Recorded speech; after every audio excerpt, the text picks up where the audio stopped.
नमस्कार, मी दुर्गेश सोनार. आवाज महाराष्ट्राच्या या विशेष कार्यक्रमात आपल्या सगळ्यांचं स्वागत. दिल्लीत झालेल्या निर्भया सामूहिक बलात्कार प्रकरणावरती तयार करण्यात आलेली डॉक्युमेंटरी सध्या वादाच्या भोवऱ्यामध्ये अडकलेली आहे आणि बीबीसीनं तयार केलेल्या डॉक्युमेंटरीच्या प्रसारणावरती सरकारनं बंदी घातलेली आहे. 8 मार्चला जागतिक महिला दिनाच्या निमित्तानं ही डॉक्युमेंटरी खरं म्हणजे दाखवली जाणार होती. त्यासाठी निर्भया बलात्कार प्रकरणातल्या आरोपींची थेट तिहार तुरुंगात जाऊन मुलाखत सुद्धा या बीबीसीच्या प्रतिनिधींनी घेतलेली होती आणि त्यातून खरं म्हणजे हे वादंग निर्माण झालेलं आहे आणि याचे पडसाद कुठेतरी आज संसदेमध्ये सुद्धा आपल्याला पाहायला मिळतात. राज्यसभेमध्ये याच्यावरून प्रचंड गदारोळ झाला. जावेद अख्तर, अनु आगा, जया बच्चन यासारख्या खासदारांनी, संसद सदस्यांनी, राज्यसभा सदस्यांनी याच्यावरती आवाज उठवला आणि ही बंदी घालणं किंवा अशा पद्धतीनं एखादी डॉक्युमेंटरी करण्यासाठी म्हणून तिहार तुरुंगामध्ये जाऊन अशा स्वरूपाची मुलाखत घेणं हे कितपत योग्य आहे. मुळात डॉक्युमेंटरी करताना या सगळ्या गोष्टींचा विचार त्यांनी केला होता का? या सगळ्या मुद्द्याच्या अनुषंगानं आज आपल्याला चर्चा करायची आहे. एखाद्या व्यक्तीनं रेप करून क्रूर खून केला असेल तर त्याला बोलण्यासाठी प्लॅटफॉर्म मिळाला हवा की नाही? ज्या देशामध्ये चॅनल्स आता एखाद्या आंदोलनासारखी चालवली जातात तिथे या प्रश्नाचं उत्तर मिळणं खरं म्हणजे अवघड आहे. पण हा प्रश्न विचारण्याचं कारण आहे निर्भया बलात्कार प्रकरण आणि त्यावरती बीबीसीनं बनवलेली डॉक्युमेंटरी. राज्यसभेतल्या समाजवादी पार्टीच्या खासदार जया बच्चन यांनी या विरोधामध्ये आवाज उठवलाय. निर्भया प्रकरणातल्या दोषी मुकेश सिंगची मुलाखत घेऊन ती प्रसारित करू पाहणाऱ्या चॅनेलवरती काय कारवाई केली असा सवाल सुद्धा त्यांनी केलेला आहे. इतकंच नाही तर एवढ्या गंभीर गुन्ह्यातल्या आरोपींची मुलाखत घेण्याची परवानगी कशी काय मिळू शकते असा सुद्धा सवाल विचारण्यात येतोय. संबंधित अधिकाऱ्यांवरती कारवाई करण्यात येत असल्याची घोषणा केंद्रीय गृहमंत्री राजनाथ सिंग यांनी राज्यसभेमध्ये केली. तसंच मुलाखतीची परवानगी सामाजिक संशोधनासाठी म्हणून देण्यात आली होती असं सुद्धा स्पष्टीकरण देण्यात आलेलं आहे. या सगळ्या मुद्द्यावरती नेमकं राज्यसभेमध्ये राजनाथ सिंह काय म्हणालेले आहेत, जावेद अख्तर काय म्हणालेले आहेत, अनु आगा काय म्हणालेले आहेत ते सुरुवातीला आपण ऐकणार आहोत. इस घटना के संबंध में विस्तृत जानकारी मैं दे चुका हूं इस सदन को, लेकिन मैं सदन के सभी सम्मानित सदस्यों को यह आश्वस्त करना चाहता हूं कि जैसा मैंने पहले कहा था कि इस घटना की जानकारी प्राप्त होने के बाद मैं स्वयं ही हर्ट हुआ हूं, हर्ट फील किया है मैंने अपने को स्वयं ही. और मुझे सचमुच इस बात पर यह आश्चर्य हुआ है सभापति महोदय कि डॉक्यूमेंट्री शूट करने के लिए एक ऐसे व्यक्ति जो कि रेपिस्ट है उसका इंटरव्यू करने की इजाजत क्यों दी गई. यह जाहिर है कि डॉक्यूमेंट्री की शूटिंग के लिए इजाजत दी जा रही है तो वह और मैं आश्वस्त करना चाहता हूं सभापति महोदय, मैं इस पूरे मामले की जांच कराऊंगा और जो भी इसके लिए रिस्पांसिबल होगा उसके ऊपर मैं रिस्पांसिबिलिटी फिक्स करूंगा.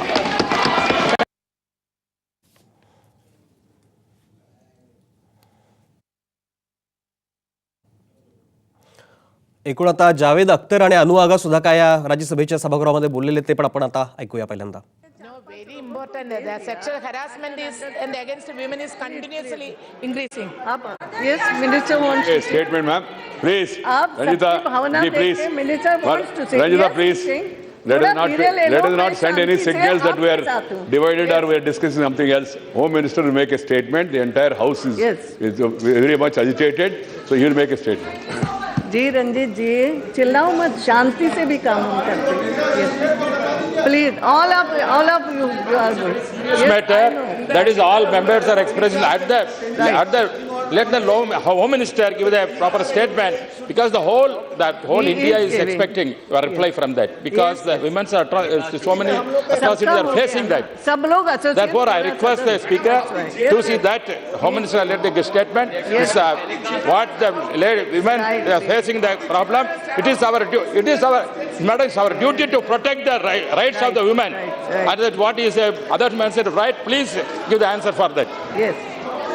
दे रहे हैं आप सबकी भावना. जगदम्बिका जी, हर एक ने बोलने की आवश्यकता नहीं, पूरे सदन की भावना ध्यान में रखते हुए ही वो बोल रहे हैं. Yes, please now, please no, nothing will go on record. कोई ऐसा नहीं होता. बैठिए, आपके ही व्यक्ति बोलिए. अध्यक्ष महोदया, जिस डॉक्यूमेंट्री को लेकर केवल यह सदन ही नहीं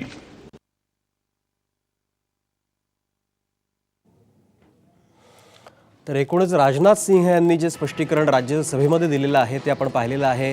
पण मुळात मुद्दा असा आहे की इंडियाज डॉटर या नावानं खरं म्हणजे डॉक्युमेंटरी करण्याचा बीबीसीचा सगळा मानस होता. 8 मार्चला जागतिक महिला दिनाचं औचित्य साधून ही डॉक्युमेंटरी प्रसारित सुद्धा केली जाणार होती. आता त्याच्यावरती बंदी सरकारनं घातलेली आहे. या सगळ्या मुद्द्याच्या अनुषंगानं आपण आज चर्चा करणार आहोत आणि त्यासाठी आज माझ्यासोबत स्टुडिओमध्ये आहेत धनराज वंजारी. धनराज वंजारी हे निवृत्त सहाय्यक पोलीस आयुक्त आहेत. माझ्यासोबत आता असणार आहेत ॲडव्होकेट VP पाटील, निवृत्त न्यायाधीश आहेत आणि मुंबई हायकोर्टामध्ये ते प्रॅक्टिससुद्धा करतात, आता वकिली करतात. परळच्या आमच्या स्टुडिओमधून असणार आहेत ॲडव्होकेट उज्ज्वला कदरेकर, कायदेतज्ञ आहेत. महिला चळवळीशी संबंधित उज्ज्वला मॅडम काम करतात. पुण्यातनं या कार्यक्रमामध्ये सहभागी होत आहेत ॲडव्होकेट रमा सरोदे, कायदेतज्ञ तर आहेतच पण मानवाधिकाराच्या अनुषंगानं सुद्धा त्यांचं काम उल्लेखनीय आहे. नागपूरमधून या कार्यक्रमामध्ये सहभागी होत आहे ज्येष्ठ सामाजिक कार्यकर्ता सीमा साखरे, त्यांचं सुद्धा या कार्यक्रमामध्ये आपण स्वागत करणार आहोत. आणि औरंगाबादमधनं या सगळ्या विषयावरती बोलण्यासाठी ज्येष्ठ माध्यमकर्मी जयदेव डोळे या कार्यक्रमामध्ये औरंगाबादमधल्या स्टुडिओमधनं सहभागी होत आहेत. या सगळ्या मान्यवरांसोबत आपण या अनुषंगानं, या मुद्द्याच्या अनुषंगानं चर्चा करणार आहोत. सगळ्यात सुरुवातीला मी जाणार आहे जयदेव डोळे सरांकडे. डोळे सर, डॉक्युमेंटरी केलेली आहे बीबीसीनं इंडियाज डॉटर या नावानं. मुळात त्यांचा हेतू ते असं सांगतात की बलात्काऱ्यांची नेमकी मानसिकता काय आहे हे जाणून घेण्याचा प्रयत्न कुठेतरी करण्याचा सगळा त्यांचा मानस होता. त्या अनुषंगानं त्यांनी ही खरं म्हणजे डॉक्युमेंटरी केलेली होती. त्यासाठी तिहार तुरुंगामध्ये जाऊन निर्भया प्रकरणातले जे आरोपी आहेत, दोषी आहेत, त्यांच्या मुलाखती त्यांनी केलेल्या आहेत. या सगळ्या मुद्द्यावरती खरं म्हणजे आपण बोलणार आहोत. काय नेमकं तुमचं या संदर्भातलं मत आहे? की सामाजिक संशोधन करण्यासाठी ही डॉक्युमेंटरी तयार करायला परवानगी दिली. ही बीबीसीनं प्रायोजित केलेली डॉक्युमेंटरी नाही. एक खाजगी महिला आहे, त्या महिलेनं बीबीसीला ती डॉक्युमेंटरी विकायची ठरवली आहे. आता गंमत अशी आहे की कोणत्याही गुन्हेगाराकडे तो मनोरुग्ण असतो अशी बघण्याची एक पद्धत आहे. मानसशास्त्रज्ञ आणि मानसोपचार तज्ज्ञ हे प्रत्येक गुन्हेगाराचं विश्लेषण त्याच्या रुग्णायित अवस्थेतून करत असतात. त्याच्यामुळे कोणत्या अवस्थेमध्ये, बालपणी त्याच्यावर काही झालंय का, तरुणपणी काय वाटलं त्याला, त्याचे संस्कार कोणते होते, तो कोणत्या सामाजिक परिस्थितीतून आला, त्याला स्त्रियांबद्दल आकर्षण होतं का, स्त्रियांबद्दल तिरस्कार होता, अशा अनंत बाजू हे सामाजिक संशोधनातून उलगडल्या पाहिजेत.